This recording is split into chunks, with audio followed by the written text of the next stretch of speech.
Hey, welcome to my channel.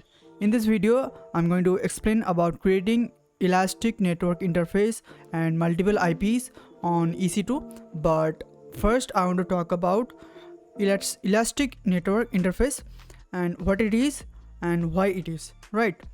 So, what is an elastic network interface? Well, a network interface is a network card for the virtual machine, and multiple ENIs, that is Elastic Network Interface, can be attached to a single EC2 instance, and this helps you to route your application to multiple IPs, right? And then by default it gives you this private IPv4 address, which is HTTP address, and you can choose to attach to any elastic IP for IPv4 address, which is going to be a public address, right? And then when you can attach the ENIs to the EC2 instance, make sure to have your EC2 instance in the same subset as ENI is. Otherwise, it will not connect and there will be errors, right? And you will also be charged for elastic IP address that is associated with the network interface, but the network interface is not attached, to a running instance, because if you try to get a new elastic IP that comes from the Amazon IP pools, right, and they charge for that thing. So that's why this is. And now we will see how the actual architecture for this video is going to work. So this is the architecture that I was talking about. So the architecture consists of EC2 instance, the network interface, and some HTTP and ACN. So what it does, like let's say you are the user and you create network interfaces, but first try to understand, like you go to the AWS management console and create a new EC2 instance, right? I have already made a video and actually made 3 to 4 videos on how you can actually create EC2 instance, so go and watch them if you don't know how to create a new EC2 instance. So after creating a new EC2 instance on your choice on your region, then you can create the network interfaces while creating this EC2 instance, right? And then you can also choose the HTTPS, which runs on 443 port, and the SSH, which runs on 22 port, and HTTP, which runs on 80 port, right? So you can configure those and then create the HTTP, and then your application directly goes you can attach your application, and that goes directly to the internet via HTTPS routing, right?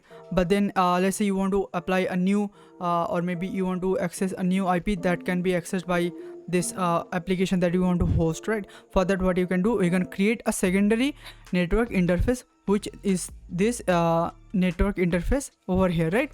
And this has this only SSH allowed inside it. So what it does then, after creating the network interfaces, and you can attach a new elastic IP address, right? This elastic IP address is not coming from EC2, it is a elastic IP that is coming from the Amazon IP pool. Then you actually attach that secondary network interfaces and with this elastic IP address, and then it connects with your application and then goes directly to the internet. And also remember, this route is not HTTPS, because this is where we are connecting the HTTPS, and this is the normal HTTP route. But then if you want, you can connect this to HTTPS, but in this video I'm going to show you how you can create a HTTPS, which is this one, and how you can create a normal one, which is only SSH allowed, and that's it. So this is how this thing will work, and let's jump into the actual video how we can create that thing, right? Let's just jump into that. Okay, so first we're going to create the security group for the EC2 instance. For that, go to EC2 instance under compute section, and then on the left panel under network and security, click on security groups, and then here we can create a security group for our network and securities. For that, go to create security group on this section, and here you'll have to give the security group name, and I'll give EC2 instance and give a description for that, so that I can understand what this security details is all about. And now I'll have to select the VPC, choose the default VPC, and then in the inbound rules section, add the rule as a HTTP type, and then source as a anywhere, that means 000. So this will allow us to connect to this security group from anywhere in the world, right? And let's just wait, and this is the security group is created. Now let's create a security group for the network interface. For that, on the left panel under network and security section, go to security groups. Here you can create the security group again. Now same thing but different names. So now it will be something like network interface SG, that means a security group, and then give the description as security group for secondary ENI, which stands for Elastic Network Interface, right?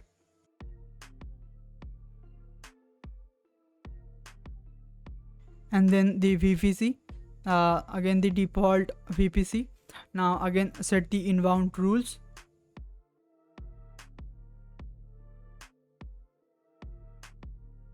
Again choose HTTP, then anywhere from the internet, and then create the security group, and it will be created. Yes, it's created. Now that's done. Now we will go and try to launch a new EC2 instance. Here we will have to change some things. So as you can see that we have successfully created these two new security groups. Now let's go to instances and let's launch a new instance. For that, I'll choose the Amazon Linux 2 AMI and the free one. Then here I'll write a script that will allow me to check like that the response is coming from the server, right? This is just a basic script that will run inside this server. Now next, add storage. Here nothing has to change. Now tags, and I'll add a tag. The name is ENI. Now configure the security group. Here I'll have to select a new existing security group, and I'll choose the EC2 instance 1 because that is what we created for the in the first time, right? And then review and launch, and ignore this warning. This is saying that we did not create any new HTTPS. Okay, then launch. After reviewing this,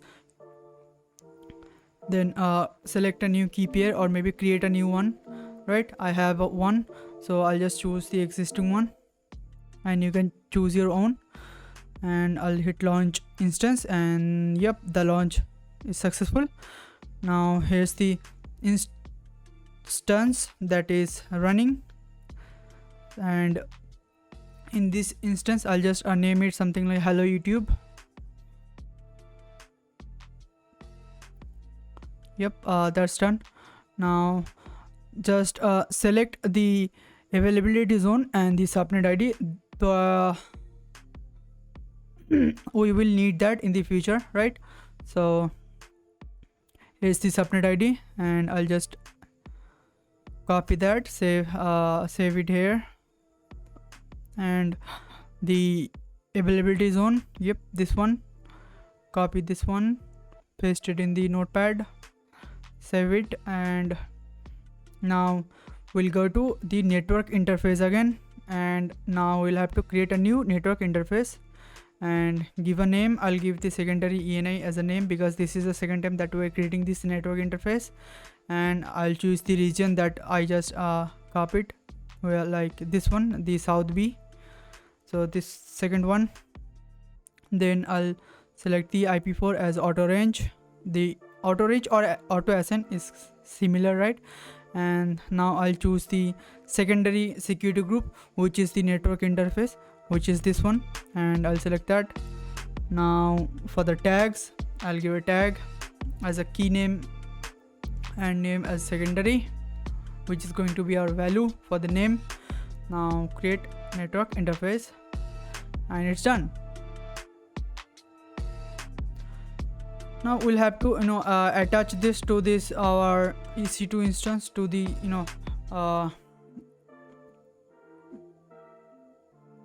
So now we'll have to attach this thing to our network interface, which is the hello YouTube network interface.